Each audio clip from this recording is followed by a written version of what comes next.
a Vilma da NGI pediu para gente, pedir para vocês doações de roupas masculinas, né? Porque está entrando frio, está vindo aí o frio agora. Então a NGI, que é nosso povo que trabalha, né? Com pessoas lá fora, com pessoas, né, cestas básicas, ajuda as pessoas, eles precisam da sua ajuda. Se você tiver roupas em casa, principalmente masculina, que não estão sendo usadas, o que você pode doar, né, que esteja em ordem, lógico, traga para cá, procura a Vilma aí, entrega para ela. Se ela não tiver aí, dá para algum obreiro e fala, ó, entrega na mão da Vilma, porque vai ser uma bênção tremenda para muitas vidas que estão em aflição, tá ok? Sim ou não? Sim. Hoje eu coloquei como tema: vinde e vede.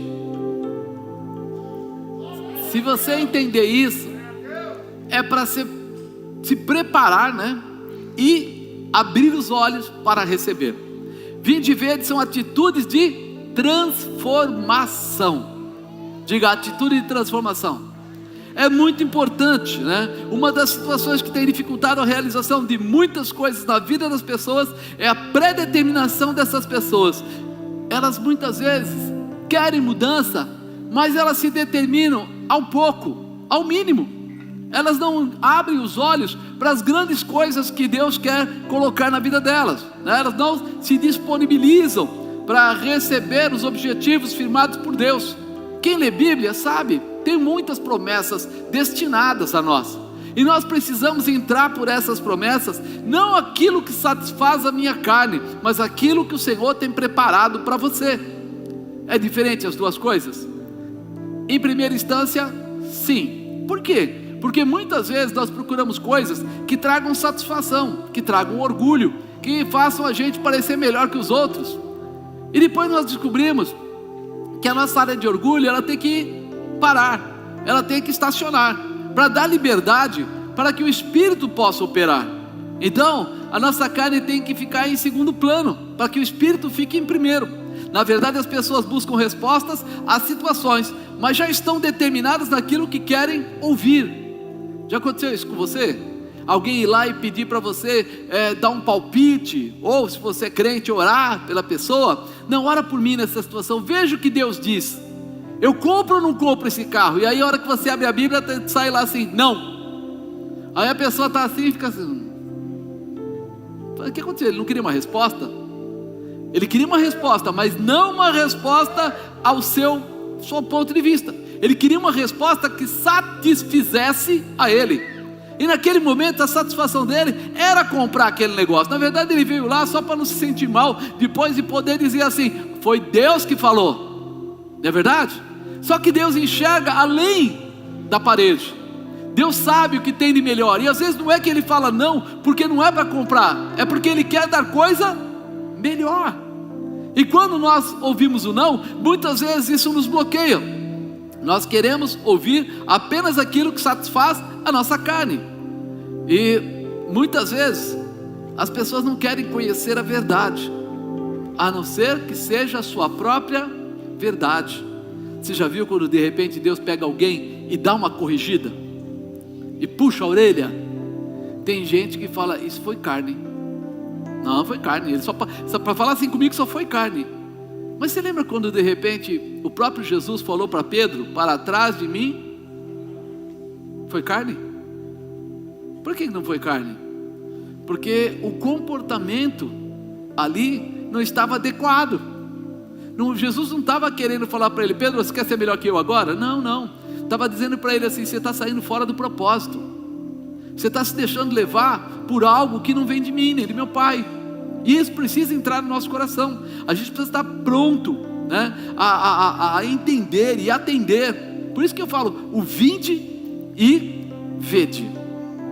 Você precisa buscar por Deus e precisa ter os seus olhos abertos para enxergar aquilo que Deus quer dar a você, né? Temos que estar abertos para recebermos e entendermos e aceitarmos o chamado de Jesus para nossas vidas. E se de repente um dia o Senhor quiser te levar para você ministrar para uma pessoa, lá na Bahia, você falou o quê? Eu comprei uma passagem, fui até lá, cheguei lá, tinha só uma pessoa. Mas e se Deus quer assim, qual é o problema? Isso já aconteceu comigo. Eu saí, ir para uma igreja para pregar, chegar lá, e quando deu um tremendo pé d'água, o carro nem passava, e quando chegar lá tinha meia dúzia. E aí Deus fez o que tinha que fazer com aquela meia dúzia. Deus conseguiu fazer algo tremendo com aquelas pessoas.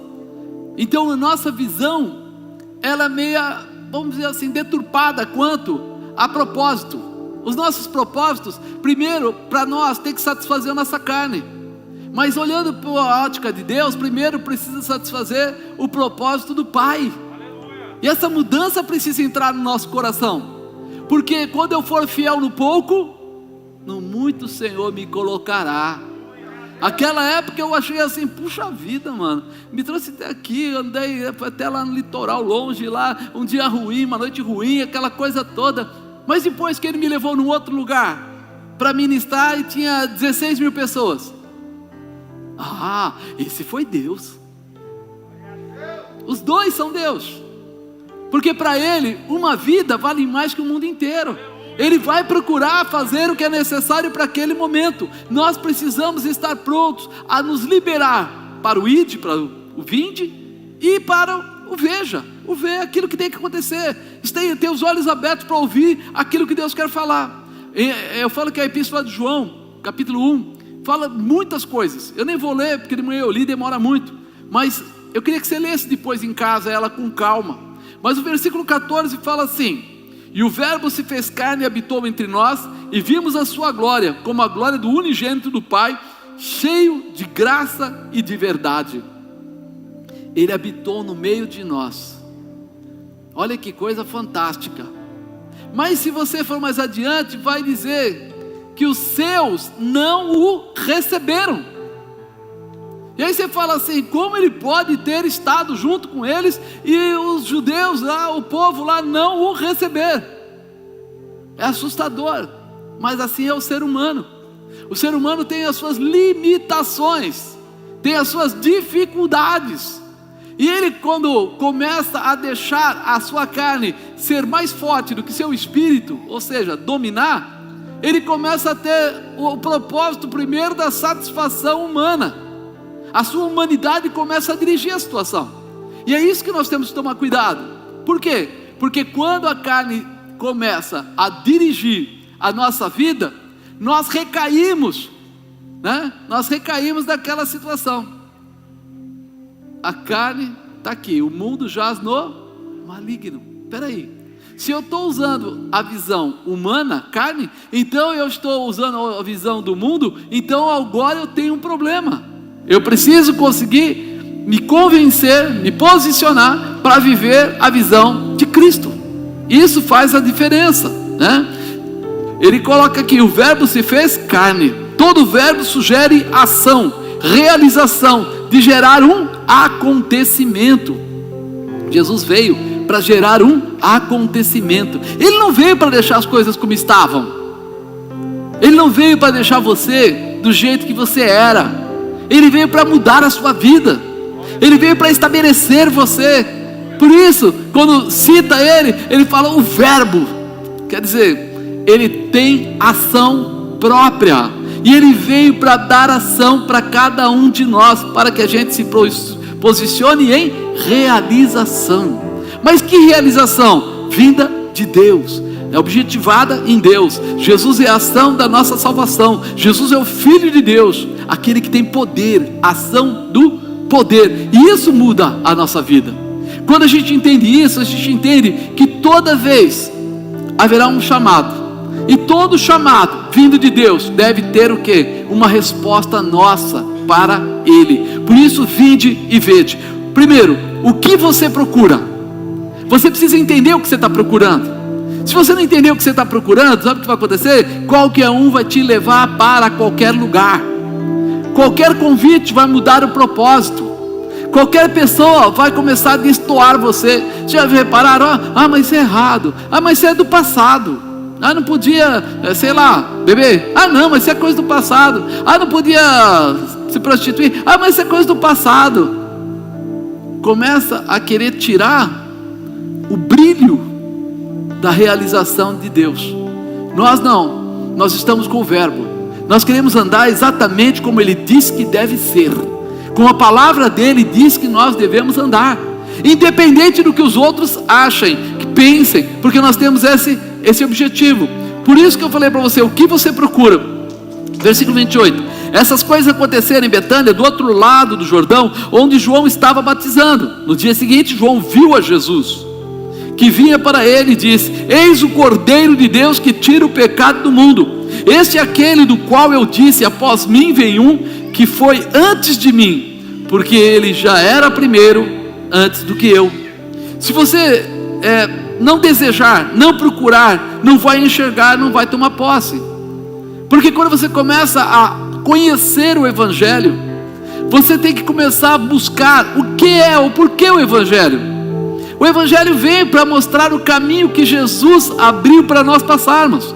O Evangelho vem para mostrar que nós temos capacidade e condição de vencer essas situações que o mundo tenta colocar contrária a nós. É por isso que você declara de boca cheia: eu não vivo mais, mas Cristo vive em mim. Eu entendi o Evangelho, eu entendi o chamado, eu entendi quem Ele é e quem eu sou. Eu vou viver essa realização. João 23 fala assim: eu sou a voz do que clama no deserto, endireitai o caminho do Senhor, como disse o profeta Isaías. João estava dizendo assim: eu sei quem eu sou, eu estou aqui como a voz que clama no deserto para endireitar o caminho. Ele sabia que ele não estava endireitando o caminho para ele, mas ele estava trabalhando para que o Messias viesse, o Cristo viesse e pudesse alcançar as pessoas. Então ele sabia o que ele estava procurando. Eu sei quem eu sou. Quando eu sei quem eu sou, eu sei o que eu estou procurando, porque eu sei que eu não sou. João sabia, ele não era o Messias. Perguntaram para ele, ele disse: não sou. Por isso ele tinha essa convicção. João sabia que não era o Cristo, né? Por isso ele tinha certeza da vinda de Jesus, que ele estava ali para que Jesus viesse. Este é aquele no qual eu disse: após mim vem um homem que foi antes de mim, porque já era primeiro do que eu. Parece simples o que nós estamos declarando, mas é uma dificuldade. Quantos cristãos logo perdem a sensibilidade de quem eles são? Nós, na verdade, estamos numa dependência total de Deus. Eu, sem Jesus, sou um grande nada, porque todo poder se manifesta através dele. Então, se ele não estiver, o que vai acontecer conosco ou comigo? Nós seremos frágeis. E isso precisa entrar no nosso coração. A valorização, o entendimento que ele deve crescer e nós devemos diminuir. Nós temos essa dependência para ser tocados, porque muitas pessoas não conseguem entender quem elas são. Quem elas são no seu casamento, quem elas são na sua família, quem elas são na sua empresa, quem elas são na igreja que frequentam. É uma coisa importante. Quando você não entende quem você é no casamento, daqui a pouco você está traindo seu marido, sua mulher, está fazendo coisas erradas. Quando você não entende quem você é na sua família, você está desrespeitando o pai, desrespeitando a mãe, está tomando atitudes contra os seus filhos, porque você não sabe, não entendeu. Quando você não sabe lá na sua empresa quem você é, daqui a pouco você está sendo desobediente, está tomando atitudes erradas. Mas você esqueceu que você foi contratado para fazer aquele trabalho? Mas eu acho que eu devia ganhar mais. Pede a conta e vai embora. Por quê? Porque você foi contratado, você entrou por um valor, você combinou um valor, você está lá. Então, se você foi colocado lá, a sua obrigação é cumprir o que está combinado. Mas se o patrão não está cumprindo, então você tem liberdade de pegar as suas coisas, procurar outro emprego e ir embora. Mas quando você começa a tomar atitudes erradas, você perde, o respeito à situação e ainda começa a ser aquele que provê o engano, o pecado. Você na igreja que frequenta, quando você sabe quem você é, fala: eu posso não ser o pastor, mas eu sou um dos membros que sustentam, que estabelecem essa igreja. Eu quero um dia chegar a pregar nessa igreja, eu quero um dia ser alguém que também vai participar de toda a estrutura da igreja. Quando você sabe quem você é, você vai lutar para fazer as coisas certas para chegar lá. Mas quando você não sabe quem você é, sabe o que você vai fazer? Nessa igreja ninguém dá oportunidade. Mas por que daria oportunidade se você nem mostrou ao que veio? Se você nem demonstrou o que faz? Se você não tem uma célula, se você não cuida bem de uma célula, se você não cuida bem de pessoas, como você vai dizer que quer ser um pastor? A primeira característica do pastor é cuidar do quê? De ovelhas. Você já ouviu falar sobre ovelha? Procura conhecer um pouquinho sobre ovelha. Ela cheira perfume, ela só faz sujeira no lugar certo, ela come direitinho sozinha, não precisa da comida. Quando a gente começa a conhecer um pouco mais de ovelha, a gente começa a entender a razão e a responsabilidade. Outro dia o pastor Fábio estava falando, e a gente estava lembrando do passado, né, que a gente lia sobre isso, e o pastor passa o azeite no focinho da ovelha, para que a mosca não entre no focinho dela lá, porque senão a ovelha fica louca e começa a bater a cabeça na pedra, e morre. Uma mosca mata uma ovelha. Olha a proporção de tamanho, bichinho, outro grandão, mas ela vai no lugar certo, e inferniza a mente da ovelha, e ela começa a bater a cabeça e morre.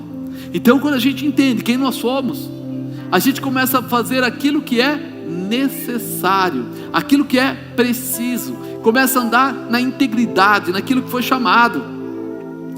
Por isso, tem várias crises existenciais, às vezes se rebelando com o marido ou a esposa, às vezes se rebelando com os seus pais e irmãos, às vezes se rebelando com patrões e chefes, às vezes se rebelando com os pastores e líderes, porque a pessoa tem crise existencial quando ela perde a noção do que ela está procurando, né? O que ela está tentando aí encontrar. Ela começa a se desesperar e acaba tomando atitudes erradas. Quando você sabe o que você procura, você não terá dificuldade quando encontrar. Quando encontrar, você sabe, é isso mesmo que eu estava procurando. Não é colocar uma pessoa dentro de uma sala com um monte de objetos e dizer, pega um. Ele fala, um qual? Não sei.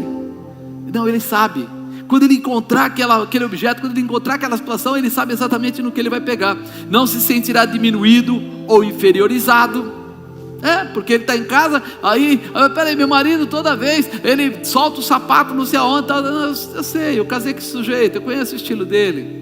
Ele é assim mesmo, largadão, esculachadão, mas tem um amor no coração muito especial. Ele tem lá as características dele que não são as melhores, mas ele tem outras que são fantásticas. Por isso eu casei com ele. Não é assim?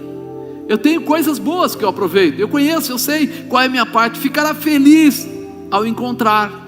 Quando você define pessoas que se convertem, tem pessoa que quando se converte, sabe o que ele fala? Ser crente não é fácil. Não é fácil não, ser crente é difícil.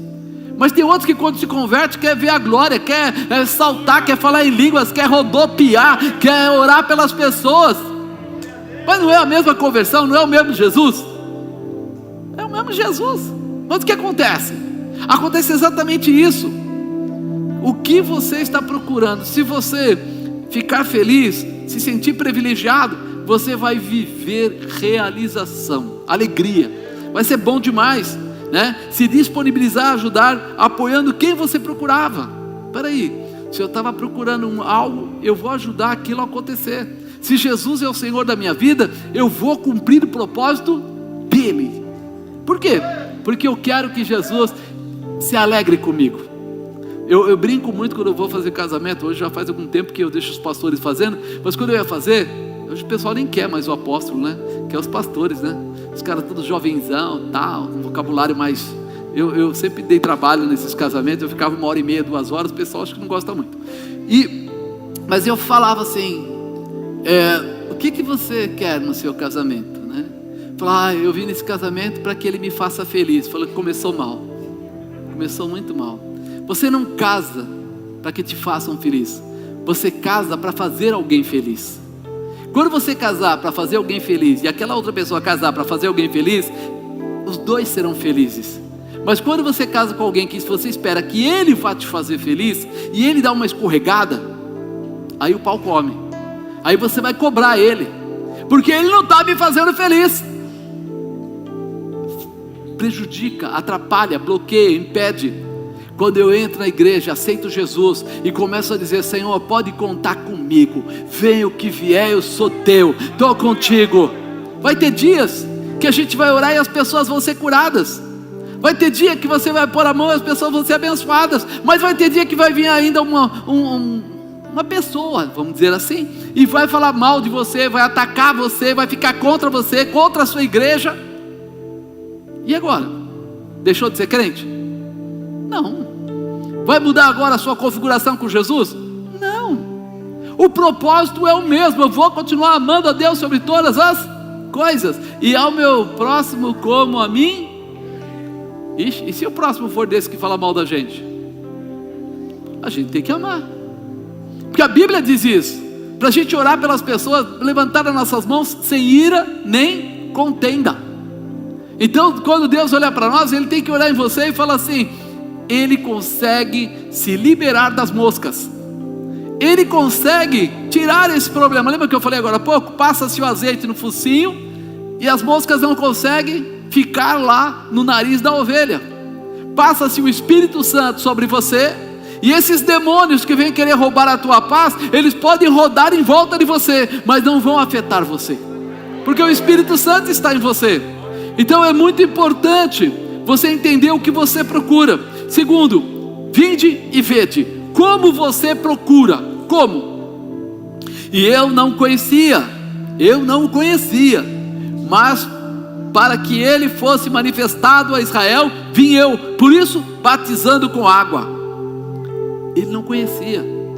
Já pensou? Apesar de João ser primo de Jesus, eles não se conheciam pessoalmente. E aí ele fala assim, mas que ele batizava com água porque alguém mandou, Deus mandou, Deus deu essa orientação para ele, que ele fosse à frente, que ele chegasse lá para começar a declarar e determinar que Jesus viria. Por isso eles deveriam reconhecer os pecados, se arrepender dos pecados e batizar na água como sinal de arrependimento. Mas olha o que continua falando, e João testificou dizendo: eu vi o Espírito descer do céu como uma pomba e repousar sobre ele. Eu não o conhecia, mas o que me mandou a batizar com água, esse me disse: sobre aquele que vires descer o Espírito sobre ele e repousar, esse é o que batiza com o Espírito Santo. E eu vi e tenho testificado que este é o Filho de Deus. Ele viu e testificou. Quando a gente começa a entender isso, nós prestamos atenção nas fontes de informação. Quando nós falamos aqui que ele não conhecia, João não conhecia, mas foi-lhe dado uma atribuição dele ir lá, ser aquele que levava, a palavra, fazer as pessoas se arrependerem e batizá-los do batismo do arrependimento. Ele recebeu de uma fonte. E agora vem a dúvida: puxa, falaram que poderia vir outros profetas, que poderiam vir os enganadores, que viriam pessoas que desejariam ou se colocariam como Cristo, mas não seria o Cristo.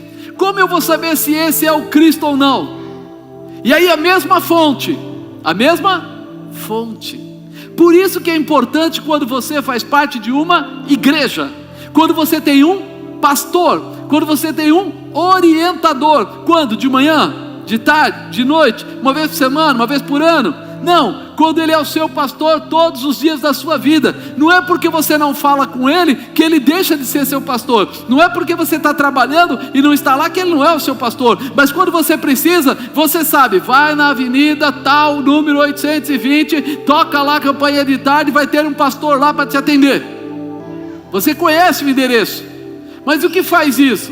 Isso faz com que você possa checar as informações. Se você vier aqui, ou veio aqui há, 2 anos e meio atrás, a Aliança da Paz estava aqui. Hoje a Aliança da Paz está aqui. Eu espero que por muitos anos ela esteja nesse lugar para atender você ou quem quer que seja. No outro endereço nós ficamos lá quase 16 anos. Aí você fala assim, mas 16 anos, no mesmo lugar, nunca pagou aluguel atrasado, nunca teve problema com o vizinho da esquerda, da direita, nunca teve problema. É uma marca, é uma posição. Ou seja, nós temos que ter essa fonte de informação. Você precisa ter alguém que seja confiável para falar com você. Pode ser que de repente você seja aquele que fala direto com Deus, só você e Deus, sei lá. Mas os seres humanos normais têm algumas dificuldades e às vezes eles precisam de apoio. E aí aqui ele fala o quê? João testificou e disse: eu vi o Espírito descer do céu como uma pomba e repousar sobre ele, e eu não o conhecia, mas o que me mandou a batizar com água, quem ungiu ele, quem deu ordem a ele, quem determinou a ele? Aquele que mandou. Esse me disse: sobre aquele que vires descer o Espírito, sobre ele repousará. Vai repousar o Espírito, não vai só descer. Não era um ato isolado de falar em línguas, era uma estrutura. Ele estava lá, ele continuaria estando lá, porque da mesma fonte não pode sair dois tipos de água. Se sai água doce e água salgada ou amarga, tem alguma coisa errada. Você não pode ter uma pessoa que de manhã é pastor, de noite é pilantra. Não existe isso. Ou ele é ou ele não é, ou ele tem ou ele não tem. E é isso que ele começa a mostrar para a gente aqui, comportamentos de continuidade. E ele fala que, peraí, vai descer o Espírito Santo, e o Espírito Santo vai ficar sobre ele. Quando? De manhã? Sim. E de tarde? Também. E de noite? Sim. E no feriado? Também. Está com ele todo o tempo todo. Nós precisamos ter isso no nosso coração, a certeza que estamos vivenciando o Espírito Santo sempre, todo dia, de noite, de dia, de manhã, de tarde, sempre. Por quê? Porque o Espírito Santo é o Consolador, é aquele que estará conosco para nos ajudar a vencermos todas as dificuldades que tivermos na terra. Quando você chorar, ele diz que até com seus gemidos inexprimíveis, né, você vai estar entregando algo ao Senhor. Você vai estar orando, vai estar falando. Isso precisa estar forte. Então, quando Deus fala com ele, dá para ele o quê? A direção. Aquele realmente é Jesus, o Cristo. É aquele que veio para salvar, que veio para libertar. Você tem que ter essa convicção. Ele ouviu, entendeu e assumiu. João estava cumprindo a função que lhe foi dada, batizando com a água. A fidelidade e a lealdade são princípios que Deus valoriza para chamar alguém de discípulo. Para Deus chamar, né, colocar João como discípulo, ou seja, falar com ele, você está vendo? Aquele que descer sobre ele o Espírito Santo, for assim, assim, assim, assim, esse é Jesus Cristo, esse é o Messias. Ele precisava ter o quê? Fidelidade e lealdade. Nós precisamos ser fiéis e leais à palavra de Deus, à verdade de Deus. Nós precisamos conhecer a palavra e viver a palavra para sermos abençoados dentro daquilo que o Senhor colocou para nós. Quando ele fala, eu não o conhecia, mas o que me mandou batizar, ele fala assim: tenho intimidade com Deus, estou pronto a receber orientação de Deus, a ter a condição, né? Isso é muito bom. Eu vi e tenho testificado que este é o Filho de Deus. É muito importante a gente ter essa testificação, que nós não estamos na igreja por falta de lugar. Nós não estamos na igreja porque a gente está com medo de ficar em casa por algum problema. Nós estamos na igreja porque reconhecemos que Jesus Cristo é o Filho de Deus, que está nesta terra conosco, está nos guardando. Ele é onipresente, onipotente, onisciente, que tem o Espírito Santo, que um dia nós vamos viver e reinar com Ele, que se tivermos alguma dificuldade, Ele pelejará conosco para nos dar a vitória. Nós estamos debaixo dessa visão. Caso contrário, daqui a pouco a gente se desanima. Daqui a pouco você começa a ficar desanimado. Hoje não estou legal. Hoje eu estou legal. Hoje eu estou cheio de espírito. Hoje eu estou sem espírito. Não, hoje o espírito está comigo, é o espírito de porco. Não, irmão. Você é cristão. Você é cheio da presença, do poder, da autoridade. Viva essa realização. Clame pelo teu Deus. Chame a presença dEle. Coloque lá, olha, eu vou orar. Todo dia eu vou colocar. Se você fala em línguas, procure orar todos os dias, algum tempo em línguas. Mas quanto? Quanto você puder. Se tiver que ser 15 minutos, que seja 15 minutos, mas orando só em línguas. Se puder ser 1 hora, faça 1 hora. Você vai perceber que grandes revelações vão começar a vir para a sua vida. Porque quem ora em línguas edifica a si mesmo. Porque é uma oração de dentro, não é oração do cérebro. É uma oração que vem do seu espírito para o Espírito de Deus. É algo, como vou dizer assim, sem sujeira. Porque quando eu estou com raiva de alguém, eu vou orar, às vezes eu falo: oh, meu Deus, olha o que ele fez comigo, Deus, pega ele, puxa vida, Deus, assim, oh, meu Deus. Eu estou colocando o quê? A minha sujeira pessoal. Mas quando eu estou orando em línguas, toda interferência da carne não identifica ou não participa. Isso precisa vir em nós, essa convicção de estarmos entrando nessa dimensão que João conseguiu entrar, que João estava, sabe, perfeitamente colocado. Então peraí, eu tenho que saber, eu estou aqui e eu estou procurando alguém. E como eu vou procurar? Você vai procurar alguém que tem as características e o posicionamento. Quando você se disponibiliza a procurar suas respostas em Deus, você jamais será enganado. Olha o que fala em 1 Tessalonicenses 5:24: fiel o que vos chama, o qual também o fará. Então fiel é aquele que te chamou, é o mesmo que vai fazer. Ele vai realizar coisas tremendas na sua vida. Então vinde e vede, participa. Terceiro, o que você faz quando encontra? Você falou, né? O que você quer encontrar, né? Como você vai procurar. Mas o que você faz quando você encontrar? Qual é a mudança que radicaliza em você? O que é que você começa a querer viver? E vendo passar a Jesus, 36, aí vendo passar a Jesus, disse: eis aqui o Cordeiro de Deus. E os 2 discípulos ouviram dizer isso e seguiram a Jesus. E Jesus, voltando-se e vendo que eles o seguiam, disse-lhes: que buscais? E eles disseram: Rabi, que traduzido quer dizer mestre, onde moras? Não estavam preocupados com o lugar onde ele morava. Na verdade, eles queriam ficar com Jesus. Eles não queriam saber assim: você mora no bairro tal, o bairro é bom? Não, ele queria saber assim: onde eu acho esse homem? Aonde eu vou encontrar com ele? Aonde eu posso achá-lo e ficar com ele? Era a realidade para eles. E ele lhes disse: vinde e vede. Olha o convite: vamos comigo e você vai ver onde eu moro. Você reparou que muita gente já chamou você de crente? Mas nem todo mundo quer viver o que você vive. Nem todo mundo quer conhecer o Deus da sua vida. Nem todo mundo, tem gente que quer até a sua oração. Ora por mim, tá, não sei o que, papapá. Mas aqui Jesus parte para algo mais profundo. Fala para eles assim: ó, vem comigo e eu vou mostrar para vocês. Só que eles foram, olha o que acontece, né? E ficaram com ele aquele dia. Eles foram lá para ver onde Jesus morava, mas não foram mais embora. Ficaram.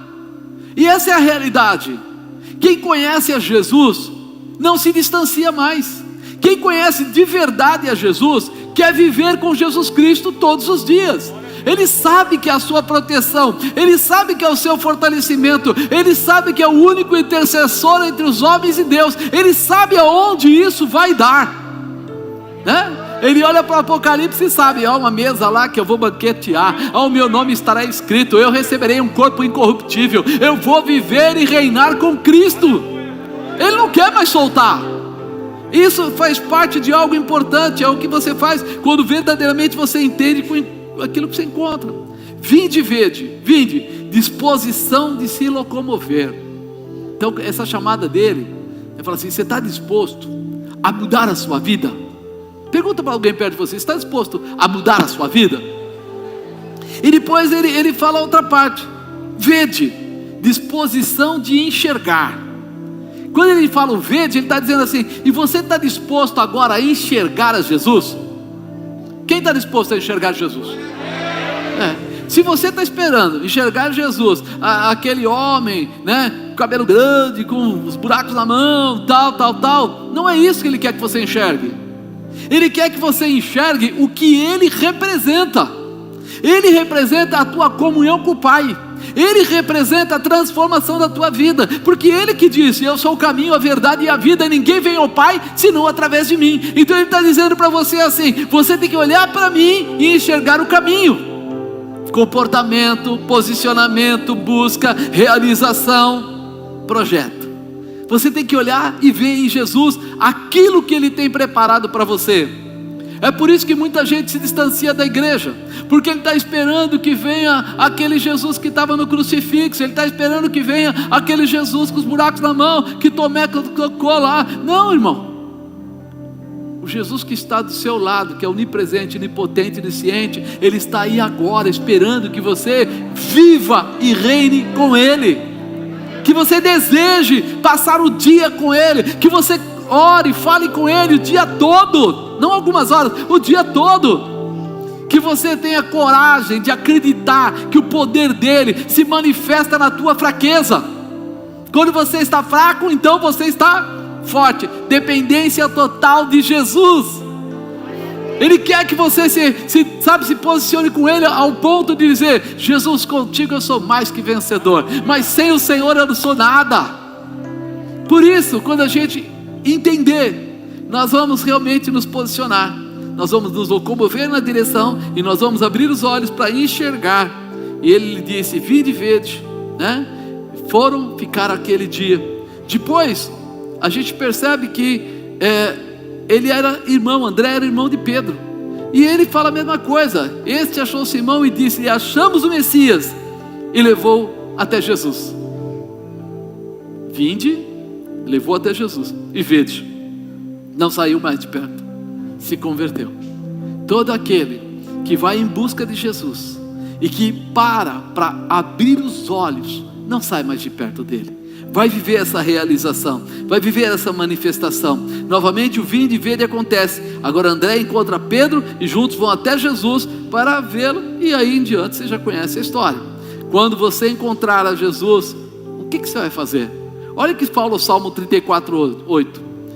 Salmo 34:8 fala assim: provai e vede que o Senhor é bom, bem-aventurado o homem que nele confia. Provai e vede. Sabe o que é provar? Quando alguém vai provar alguma coisa, tem que sentir o gosto. Quando alguém vai provar alguma coisa, tem que sentir a temperatura. Quando alguém vai provar alguma coisa, tem que sentir o odor. Vede que Ele é bom. Você só vai poder ver que Ele é bom quando você provar, quando você chegar junto, quando você viver junto, quando você se estabelecer junto.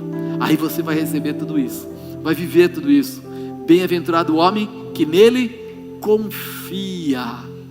Quando ele fala nele confia, ele está dizendo fé, porque quem confia vive pela fé, acredita, e isso muda tudo, né? Vinde e vede. Quarto, ter atitudes de transformação. Diga: atitude de transformação. Amado, quem faz faculdade de medicina é para ser médico ou alguma coisa similar. Quem faz advocacia é para ser um advogado, um juiz, alguma coisa similar. Quem faz engenharia, e de repente você fala assim: peraí, eu sou cristão, então eu também tenho que me transformar. Eu também preciso receber alguma coisa e ter uma mudança na minha vida. No dia seguinte, quis Jesus ir a Galileia e achou Filipe e disse-lhe: vem, segue-me. Segue-me, ele estava dizendo assim: vem para quê? Para ver, vem comigo, você vai ver coisas que você nunca viu. Filipe era de Betsaida, cidade de André e de Pedro. Filipe achou Natanael e disse-lhe: havemos achado aquele de quem Moisés escreveu na lei, de quem escreveram os profetas, Jesus de Nazaré, filho de José. Disse-lhe Natanael: pode vir alguma coisa boa de Nazaré? Disse Filipe: vem e vê. Ele não discutiu, ele não ficou tentando provar. Irmão, se você tentar provar se Jesus é bom ou não é bom, é porque nem você acredita. Porque como nós sabemos que Jesus é bom, a gente já fala para o cara: vem ver, vou participar. Você quer oração? Vamos orar. Você quer clamar? Vamos clamar. Você quer falar de Jesus? Vamos falar de Jesus. Eu não vou provar para ninguém que Jesus é melhor que esse, melhor que aquele, porque seria até um desperdício. Uma vez uma pessoa chegou para mim e falou assim: Jesus é melhor do que o Buda lá, não sei o que, não sei o que. Falei: cara, não vou nem argumentar uma situação dessa. Seria rebaixar Jesus para tentar comparar. Então ele está muito acima disso. Querido, eu posso te falar o que Jesus faz, depois você em casa resolve se ele é melhor ou não. Jesus cura, liberta, restaura, mas tem uma coisa: ele dá vida eterna. Aí o cara falou assim: mas você não precisa apelar. Eu falei: não apelar, é verdade. Você pode ter toda a sabedoria do mundo com o seu Buda, mas a vida eterna é Jesus Cristo. E aí muda. Aí ele não quis mais conversar, não sei porquê. eu começo a dizer para você que toda vez que a gente tenta debater religião, a gente perde a visão. Porque religião é religar o homem a Deus. A palavra diz isso, religar o homem a Deus. E segundo a Bíblia, o único que religa o homem a Deus, quem é? Você vai discutir o que, irmão? Não perca tempo. Simplesmente fale para ele o que ele pensa e manda pensar em casa. Deixa ele pensar em casa, pode ficar tranquilo. Ele vai, e quando chegar lá, ele vai voltar depois para dizer que você tem razão. Por quê? Porque você converte? Ou é o Espírito Santo? Então, coloca a tua semente, rega e deixa correr. O Espírito Santo faz o restante. Creia nisso, esse poder se manifesta. Ter atitude de transformação. Então, peraí, agora Filipe vai, pega, segue Jesus, acha Natanael, e Natanael faz essa colocação aqui, entre aspas, né? Um pouco infeliz, porém era o que eles acreditavam. Porque quando você está falando de Nazaré, se você for lá em Israel, você vai ver o pessoal explicando. No passado, Nazaré era uma cidade onde muita gente entrava. Era uma cidade, vamos dizer assim, de negócios, de passagem. Então ali não era um lugar muito bem cotado. Era um lugar que muitas vezes eles desacreditavam da qualidade das pessoas que moravam ou passavam por lá. Por isso ele coloca, poderia vir alguma coisa boa de Nazaré? É mais ou menos como se alguém dissesse que São Bernardo tem problemas, ou Diadema, ou Taboão, ou sei lá onde, e alguém dissesse, pode vir alguma coisa boa de lá? Qual é a cidade que você mora? São Bernardo? Então imagina alguém chegar para você e dizer, pode vir alguma coisa boa de São Bernardo? Você ficaria magoado? Mas eles não ficam, porque eles sabem realmente o que mostrar. Por isso Filipe falou, vem e vede. Você vai ver, você não vai ficar com esse fala. Se tem uma coisa que é legal, é quando você chama pessoas para orar, né? Eu acho bacana, e quando você vai no monte com as pessoas, e aí a pessoa começa, e depois ela começa a ver coisas que ela nunca viu, começa a receber coisas que ela nunca recebeu, e ela volta dizendo o quê? Que aquilo, cara, que loucura, né? Aí você fala assim, é isso aí. Quando você quiser mudar a vida de uma pessoa, provoque ela em oração, não em bate-boca, não em discussão, porque na oração existe revelação da parte de Deus, e aí não tem jeito. Eu contei uma vez aqui, eu estava, primeira vez que eu fui para os Estados Unidos, eu cheguei lá e me apresentaram uma pessoa que era ex-muçulmano, um rapaz, devia ter uns 20 anos, 21 anos, alto, e ele começou a conversar comigo, e aí eu batendo um papo, falei para ele, falei assim, nossa, converter um muçulmano é muito difícil, né? Olha, você convertido e tal. Ele falou, por causa de pessoas como você é que a gente não se converte. Eu falei, caramba, levei a culpa. Um monte de muçulmano que não se converte, eu sou o culpado. Ele falou, sabe por quê? Eu falei, por quê? Comigo foi diferente. Comigo estava lá e de repente apareceu lá um cristão, e ele começou a falar, Jesus Cristo é o Filho de Deus. E eu falei para ele, não é, ele é só um profeta. Ele falou, não, é o Filho de Deus, não é um profeta. Ele falou, faz o seguinte, você é mais de oração do que eu, falou para o muçulmano. Vocês oram mais do que a gente. Ele falou, oramos mesmo. Então você vai fazer o seguinte, você vai colocar a sua oração diária durante 7 dias, e se Deus não te responder, se Jesus é o Filho dele, esquece, eu nunca mais vou nem chegar perto de você. Aí o cara falou, combinado, fechado, vamos embora. Primeiro dia ele orou horas, ficou lá muitas horas orando, nada aconteceu. Segundo dia nada aconteceu. No 7º dia nada aconteceu, e ele pegou, foi dormir e falou, amanhã eu vou pegar aquele cara. Que é isso? É mentira. Jesus não é Filho de Deus coisa nenhuma. E começou a falar e tal, e quando ele deitou na cama, o quarto dele ficou numa claridade que ele não conseguia nem descer da cama, e ele viu aquela claridade e ele ouviu uma voz, Jesus é o Filho de Deus. Ele caiu da cama, saiu correndo à noite, de madrugada, foi até a casa da pessoa para dizer para ela, bateu, assustou todo mundo, falou, eu preciso falar com você agora. Ele falou, o que foi? Jesus é o Filho de Deus. Ele falou, não te falei, ele apareceu lá em casa. A família deserdou ele, tentou matá-lo, ele teve que fugir, e era por isso que ele estava nos Estados Unidos, porque ele teve que fugir de onde ele estava, arrumar uma passagem, os cristãos arrumaram uma passagem para ele, só conseguiu pegar o passaporte, nem a roupa do corpo ele pôde pegar, porque os irmãos iam matá-lo. Parece que a irmãzinha viu que ele tinha feito e contou para o pai, e ele só conseguiu pegar o passaporte, pular pela janela e foi embora e arrumar uma passagem. Ele foi parar nos Estados Unidos.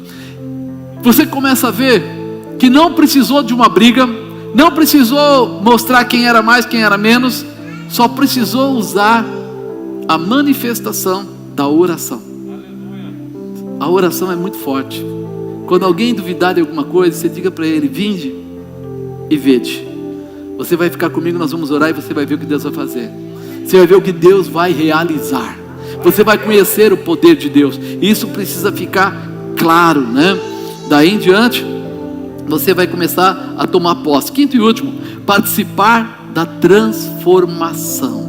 Jesus viu Natanael vir ter com ele e disse: eis aqui um verdadeiro israelita em quem não há dolo. Disse Natanael: de onde me conheces tu? Jesus respondeu e disse: antes que Filipe te chamasse, te vi eu estando tu debaixo da figueira. Natanael respondeu e disse: Rabi, tu és o Filho de Deus, tu és o Rei de Israel. Jesus respondeu e disse-lhe: porque eu te disse, te vi debaixo da figueira, crês? Coisas maiores do que estas verás. E disse: na verdade vos digo, que daqui em diante vereis o céu aberto e o anjo de Deus subirem e descerem sobre o Filho do Homem. Até ali ele duvidava. Quando Jesus revelou ele, que ele estava debaixo da figueira, aí ele já se quebrantou. Amados, você vê por que os dons são importantes? Tem horas que você vai ser usado para falar coisas que você não sabe, mas que Deus vai te dar como uma ferramenta para converter pessoas, para transformar pessoas. É muito importante que o Espírito Santo tenha liberdade na sua vida.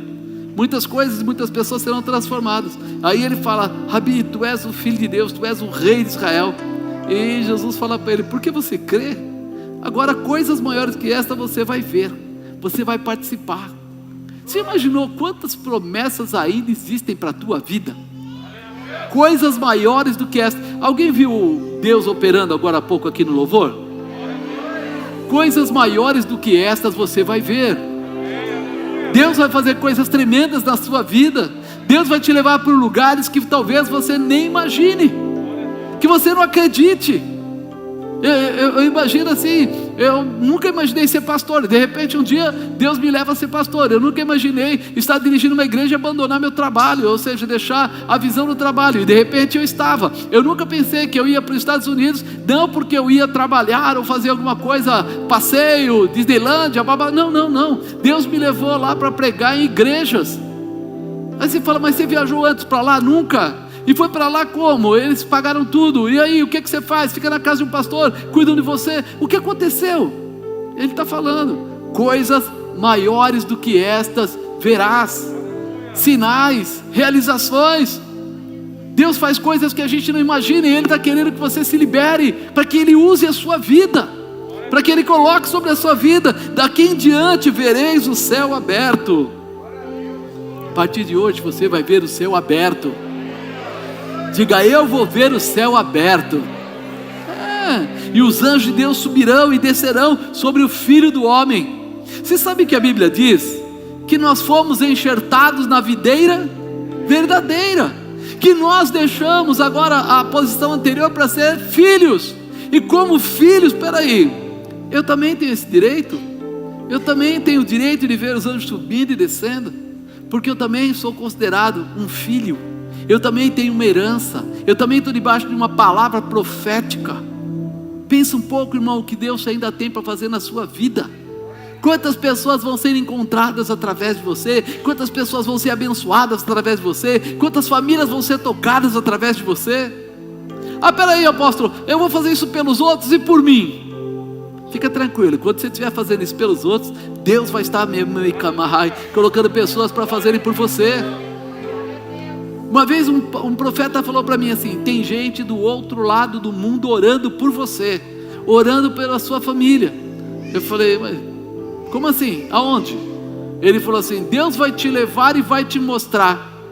E quando nós estivemos lá realmente numa região lá de Boston, aí veio uma pessoa e falou assim: é o Senhor. Eu falei: eu? Não conhecia. Nós oramos por vocês já faz anos. Você me conhece? Não, mas Deus falou para me preparar que viria para cá um pastor, ele seria assim, assim, assim, assim, assim. É o Senhor as características, e desde então eu estava orando pela sua vida. Você pensa que Deus precisa do seu nome, do seu sobrenome? Ele conhece você muito antes de você nascer. Por isso Ele pode colocar gente intercedendo pela sua vida que você nunca viu, nem sabe que existe, nem ela sabe direito quem você é, mas Deus vai colocar exatamente o que for necessário. Você vai ver os anjos descendo e subindo, e eles estarão intercedendo ao teu favor. Amém, amado? Creia nisso. Nós olhamos para Natanael e vemos alguém que tinha dúvida. Agora já olhamos para Natanael e vemos alguém que está determinado. Nós olhamos de repente para cada um daqueles apóstolos e vemos eles com medo.